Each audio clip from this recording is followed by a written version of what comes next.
This has been going on for a longer time than even the Trump administration. What am I talking about? I'm talking about the underlying agenda, the communist agenda. I do believe that the Cold War never ended. If you read Saul Alinsky's Rules for Radicals, there is a statement within, and yes, I've read this book, that states, stop protesting, basically. I'm not quoting, but just summarizing it.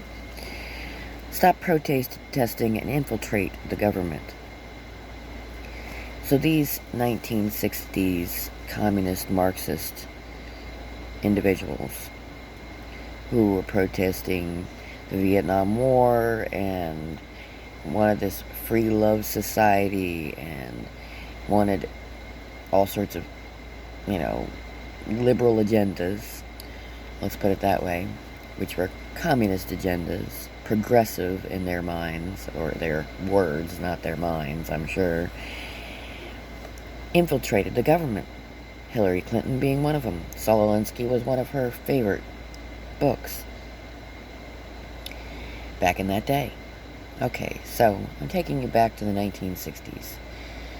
The early 1960s, we were in a Cold War. And things were pretty heated up. People who had grown up post-World War II, who were now, war babies or whatever, who were now in their teens to 20s, were feeling kind of suppressed, okay?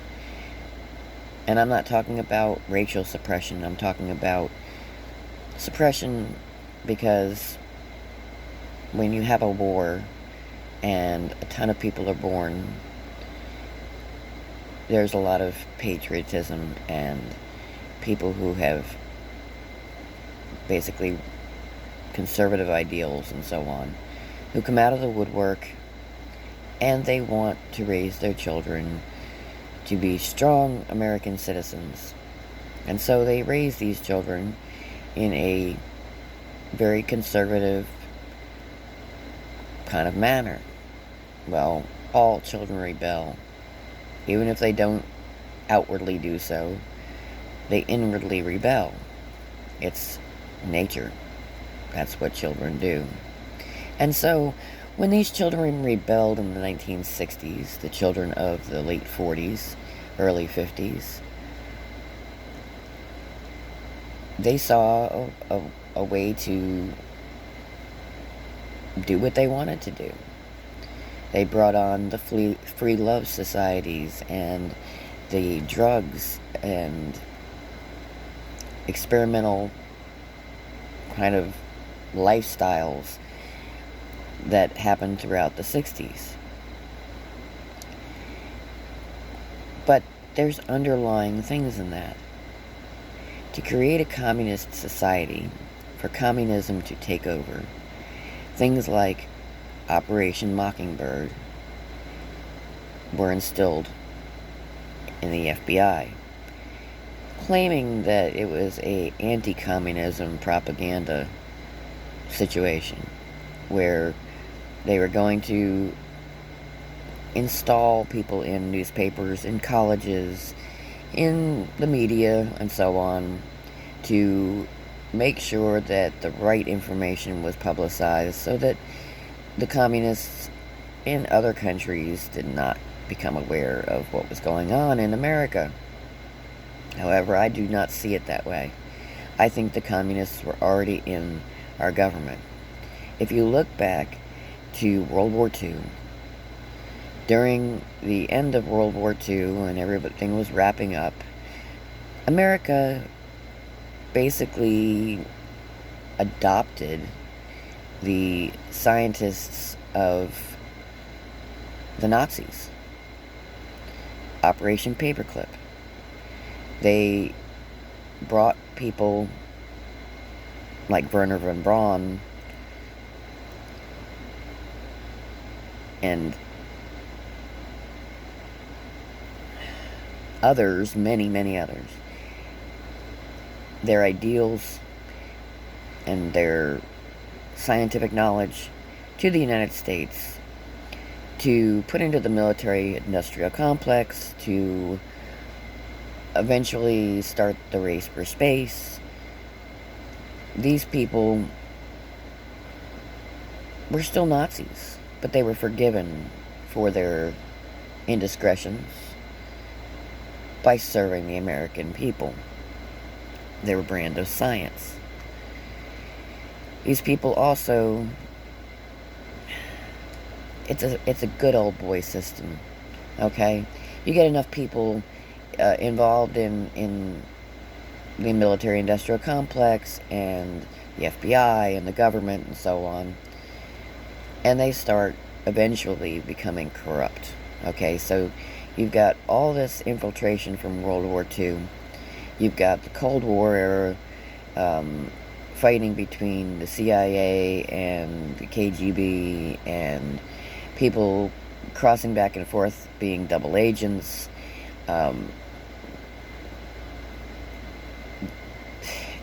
It was a melee of scary stuff, okay?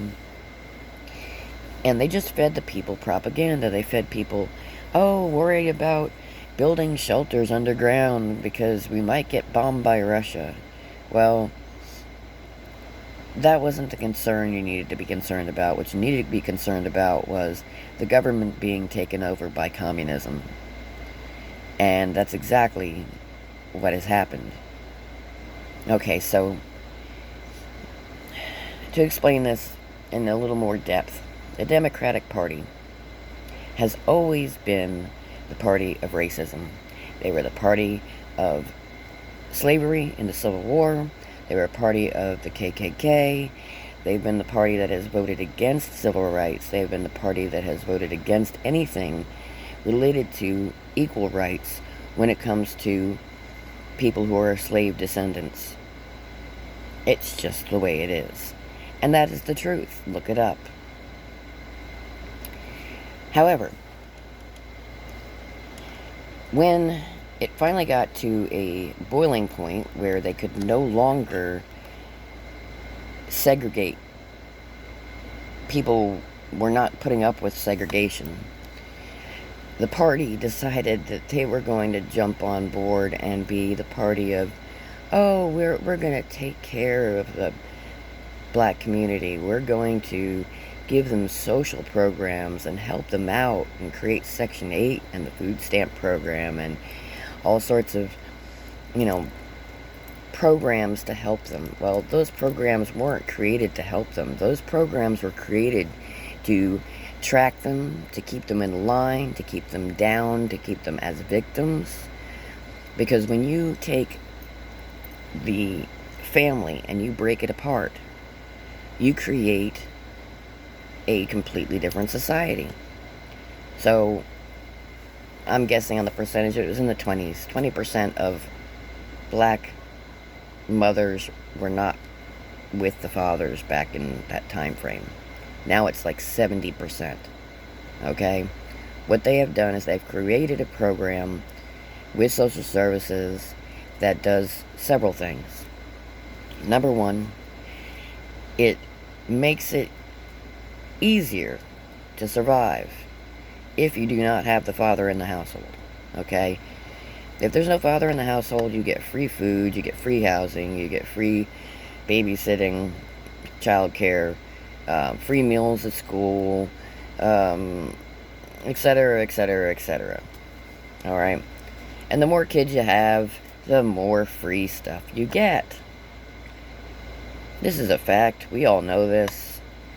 I mean, I myself have been in situations where I have not had decent time in my life, and I've had to go get temporary food stamps, for instance, and stand in line and watch. An example, I watched a woman pull up in a Cadillac Escalade. Shiny, beautiful Cadillac Escalade. Gorgeous rims, immaculate condition. She gets out. She's dressed to the nines. I mean, the woman is Hair is done, nails are done, purse costs $300-400, shoes probably cost the same, outfit probably costs the same. She's wearing at least $1,000 worth of clothing, at least. And she walks into the DSS office in front of me and stands in the Medicaid line, and I'm watching her and I'm thinking, oh, this has got to be, one of the DSS workers or something, or a social worker of some sort or something. And she stands there, and the next thing I know, I'm listening to her yelling at the lady behind the counter about her benefits. Her benefits this and her benefits that. And I'm thinking to myself, lady, sell your Escalade, sell your clothing, and take care of your child or children and whatever. I mean, basically, this woman is throwing money at BS and living off the government. And it's not the only one I've ever seen, but that's just a prime example. So they create this, gotta have it, keep up with the Joneses, be better than everybody else, dress better, $100, this, nail job, and, $200 for my hair getting did, and, this clothing is the only kind of thing you need to be wearing. You have to have this label and these shoes and those Jordans and blah, blah, blah, blah, blah. So they create that society, get people hooked into it, put it in the music, put it in the television, put it in the movies, keeping the social order of that kind of situation, okay? And yes, this is all planned. Every bit of it. Every bit of it's planned. And they got people hooked on welfare so that they are dependent. They can't go to work because if they do, they lose their benefits. They can't have a man in the house that they're married to because if they do, they lose their benefits. So these women have revolving doors of boyfriends who are in and out, in and out, and in and out. This also creates another issue, okay? So, if you have a free and open society where marriage is not important, money can be obtained by government programs, and men are not necessarily in the household to raise a family, women, when they find that this man is not complying with what they want, the man hits the road, and the man also has a look at it where, oh, well, I can do, I can go on to the next girl. I don't have to work at this relationship. But people get pregnant, and then these men get roped into a child support system. And child support is so messed up with its values about how much people have to pay that most of these men cannot go and work in a job in somewhere and be able to support themselves after they paid their child support. I dated a fellow years ago who had one child on child support, and I would sit there while I was waiting for him to go and deal with the court system, and I would listen to the guys sitting there talk about how they've got 2 children or 3 children or 5 children or even just one child, and how much is taken out of their checks automatically, or how much they want them to pay. And these people are not making huge salaries, way under $40,000 a year, more in the $20,000 a year range. And they want them to give $8,000 or $9,000 of that to the mother, okay? And then all the court costs on top of that. Well, you can barely live on $20,000 a year and pay your bills and rent a place, and you're definitely not going to ever buy a house like that, and you're not going to buy a car like that, so you're forced into paying payments on a car, getting roped into higher insurance because of this, or just not having insurance because you can't afford it. And then if you don't pay your child support, they take your driver's license away. Or if you don't pay your child support and you try to open a business or your license to do a particular job, they take that away. So they just basically have you stuck and screwed. That's just one of the programs that's an issue. Then there's abortion. Well, they don't want the people in low-income neighborhoods to multiply at that rate. So they've got the abortion system in there. You know, go abort the child. Have plenty of free sex. Get yourself in the mind frame that sex is just for fun. It doesn't have anything to do with family values. And then either get stuck in the welfare system or abort the child, or get stuck in the welfare system and keep aborting children after that. I mean, after, I think it's 3 children now, they've got laws where you can't gain any more money other than the child support for that child. No extra benefits. So, okay, you got this system and it's like constant, non-stop. And then they gave you the victim mentality injection. Oh, you're a victim. Oh, you have, there's poor education in your neighborhood. You can't succeed. Everybody's against you. Everybody's judging you by your skin color. All white people are evil, and any black person that happens to get themselves up and out of this situation is an Uncle Tom. And I've been watching this. I've been watching this as a social programming that they're doing. I see it, and I'm thinking to myself, this is garbage. This is absolute trash, and they're causing this. They're doing this on purpose. Okay? So then the Democrats say, oh, we're for the people, we're for the, we're for gay rights, we're for women, we're for blacks, we're for this, we're for that, we're for blah, blah, blah, blah, blah, when really what they're for is votes. They want your votes because they want to be able to control the government, because they want to install all these programs that have kickbacks that make them money.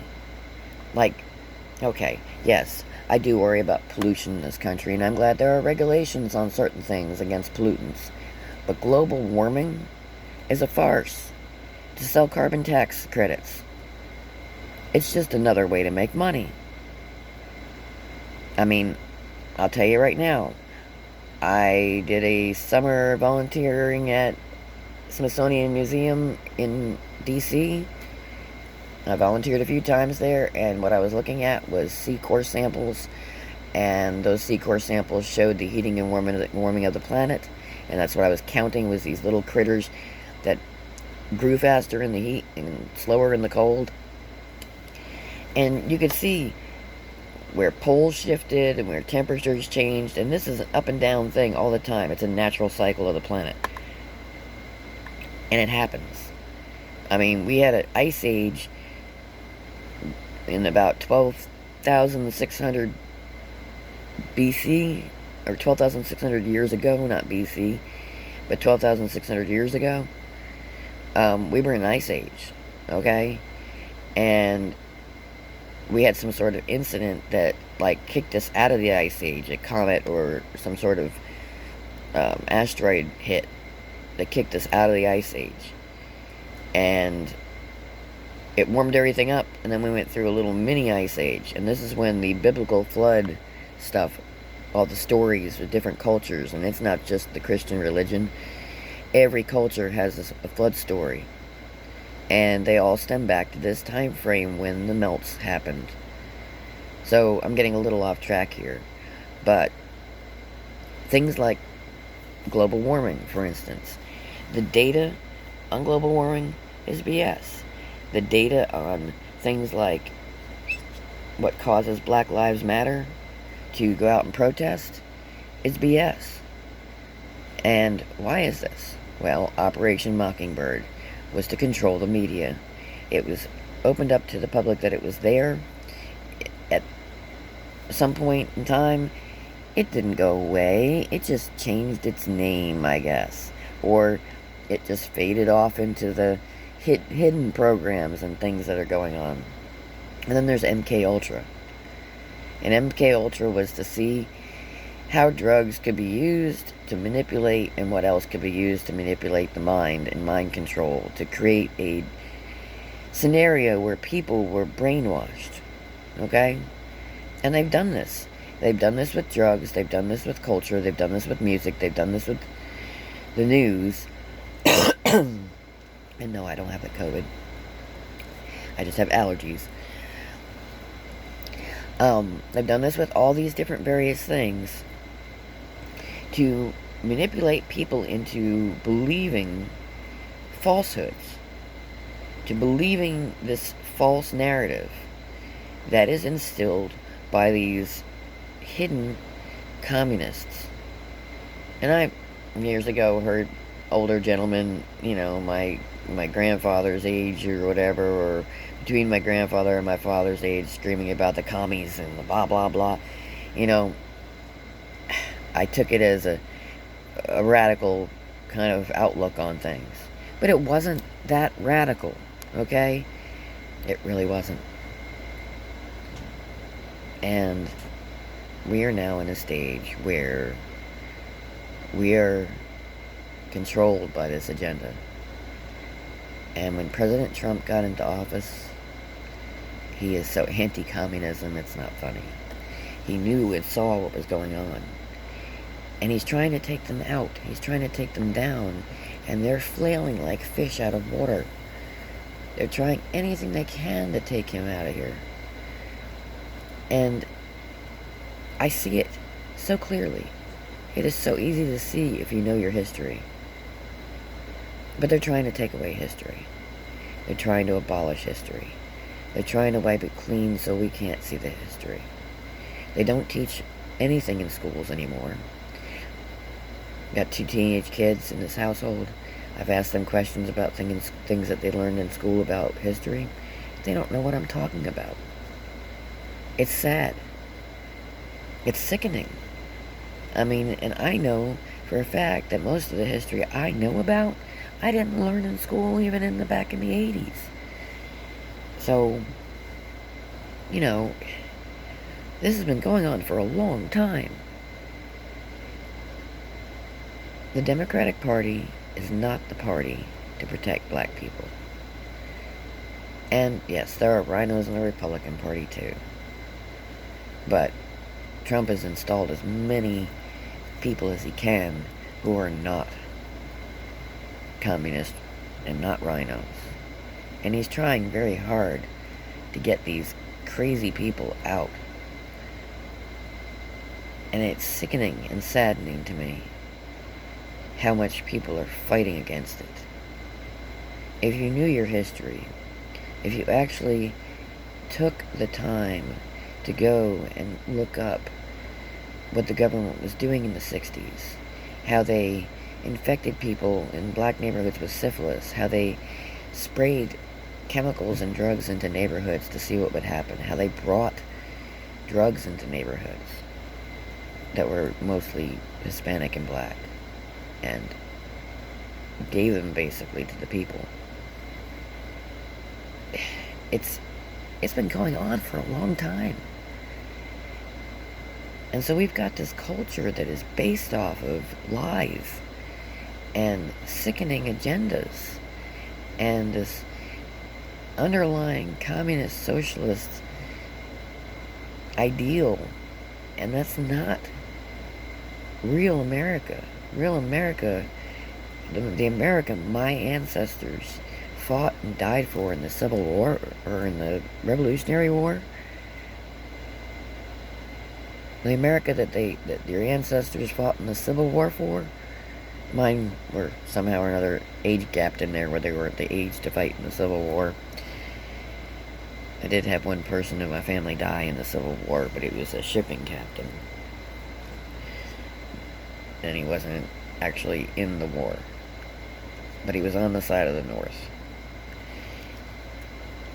And he got, basically, he died of TB, or not TB, some sort of respiratory infection or something. They don't know what people died of back then most of the time. But anyway, he died of pneumonia due to some respiratory infection. But the world is fried. And whether you think you're a Democrat or a Republican or Libertarian or whatever you may think, you need to sit there for a minute and think about all the things that have gone on in the past. And you may not know about them. You may be completely in the dark because they have whitewashed and obliterated history. They don't teach anything in school. If you want to know about history, if you want to know about government programs, if you want to know about things that happened in the 60s during the Cold War, if you want to know about things that happened in Operation Paperclip and World War II, if you want to know about the underlying military-industrial complex plans and the Communist Party and all these things, you have to go look that stuff up for yourself. If you want to know about social programs and Saul Alinsky and Planned Parenthood and all these things that were going on and the connections between them, you have to go do that research. You can't just sit there and let mainstream media feed you stuff and high school and college feed you stuff. They're not feeding you the truth. They're not feeding you anything but propaganda.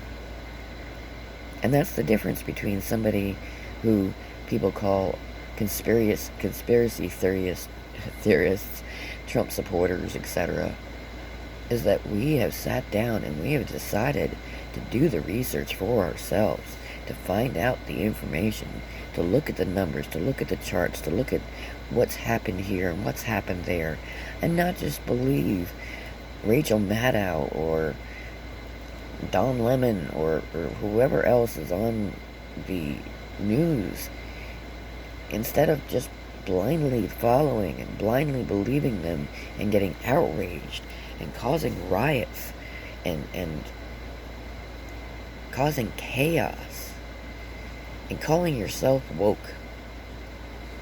You're not woke by any means. To be woke is to be informed, not to be fed information. To be woke is to do your research yourself. And I hope that this video gets seen by somebody out there who thinks to themselves, oh, well, I'm a Democrat. Well, why? Ask yourself why you're a Democrat, and then look into what a Democrat really is in the history of the Democratic Party. Because you know who the first Republican was? Lincoln.